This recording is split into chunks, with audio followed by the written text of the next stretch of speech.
Hi everyone, my name is Peter and thanks for joining me at OurWorshipSound, where we're working to make worship keyboard technique and technology easier. In this video, I want to talk about chord inversions and what you can do to choose chord inversions, some things you can think about, kind of two major approaches. So first of all, what I mean by chord inversions is simply playing the notes of a chord in a different order. So for any chord, for any three-note chord, there are three different ways that we can play it. First way is called root position, where the root of the chord is on the bottom. So this is a C major chord. The note on the bottom is C, so we call this root position. The root C is on the bottom. From there, if we move the C up to the top, now the E is on the bottom. This is called first inversion. And then the other way is if we move this E up to the top, so now our root is in the middle. This is second inversion. So we have root position where the root is on the bottom, first inversion where the root is on top, and second inversion where the root is the middle note of the chord. Okay, now for each time you change chords in a chord progression, there are three different ways you could go. So how do you choose which way? The first way that you can choose is to keep everything as close as possible. So for example, choosing chord inversions are gonna keep everything from jumping around on the piano. So an exercise that you can use to do this is to say that because we're in the key of C, let's try keeping the bottom notes of our chords as on that C or as close to C as possible. So for our first chord C, if we play it in root position, the C is on the bottom. So that's what we'll choose there. Now when we go to the F chord, it has a C in it, but now in root position it's on the top. Let's go ahead and move this down below, and we end up with an F chord in second inversion.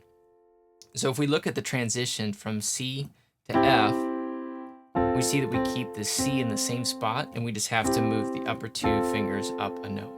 So it keeps everything anchored around that C and makes that movement pretty simple and smooth. From the F chord, we're going to go to A minor. A minor in root position is here, and it has that C in it, so we're going to keep that C there and move the A up top.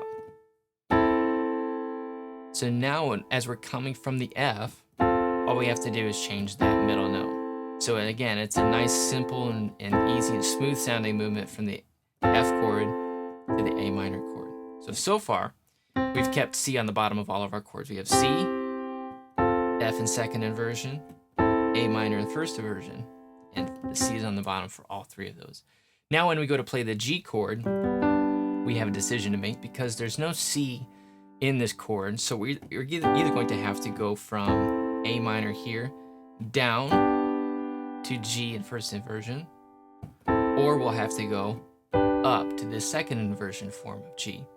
And this is the point where you have to start making your own musical choices about which one is going to be easier for you to play and which one sounds better. I think as far as being easier to play, I think it's easier to keep the same fingerings and just shift them down one note and go from first inversion A minor to first inversion G, okay, instead of having to change fingers on the middle note and go up. Okay, so that's one reason why we might choose to go to that G. So far, everything else has been pretty straightforward. Keep that C on the bottom, and then the choice to what to play for the G chord, we just keep the same fingerings and go down. Okay, now there is a reason why we might choose to go up, even though it's a little bit more difficult. And that's where we're going to kind of shift into the second way of choosing your inversions. Listen to the top note of each of these chords.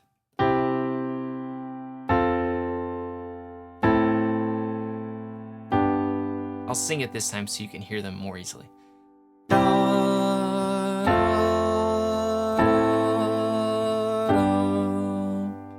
The top notes of our chords creates a little bit of a melody in what we play. And right now our melody is da, da, da, which is not really all that interesting. If we play da, da, da, da, da, it's a little bit more interesting because now we're adding a different note to the mix. And that's where we might want to start thinking about choosing inversions that are going to create a little bit more interesting movement.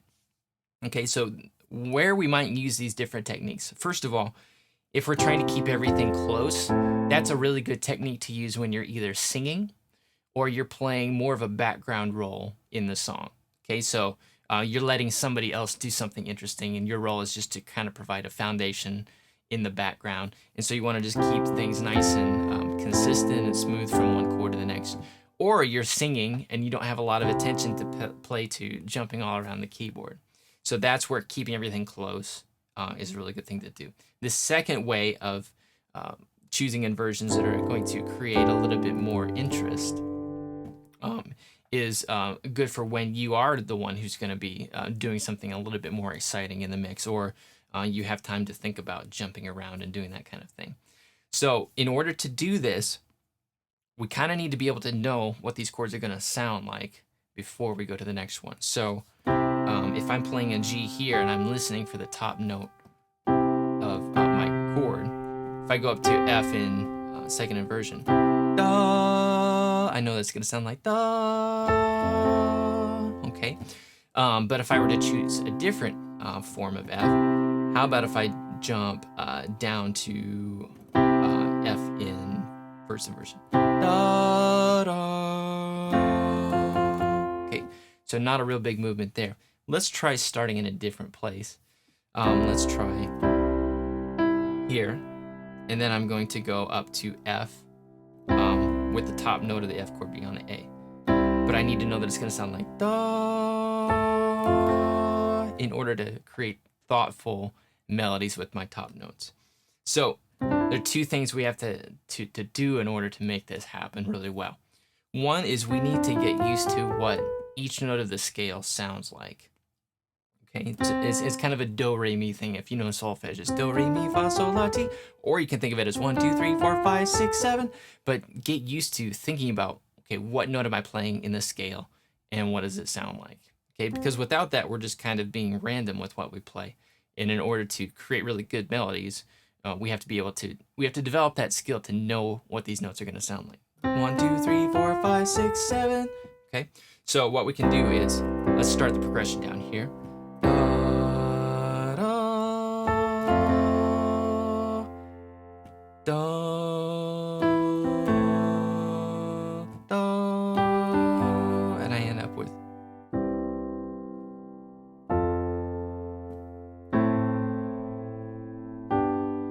which is more interesting than, let me play it again.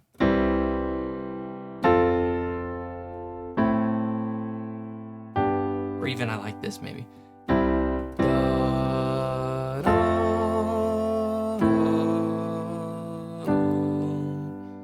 Okay, so it's not it's not jumping around a lot, but it's more interesting movement with that top note. So two different ways to choose your inversions. One is to keep everything close, and the other is to move it around a little bit in a way that creates movement.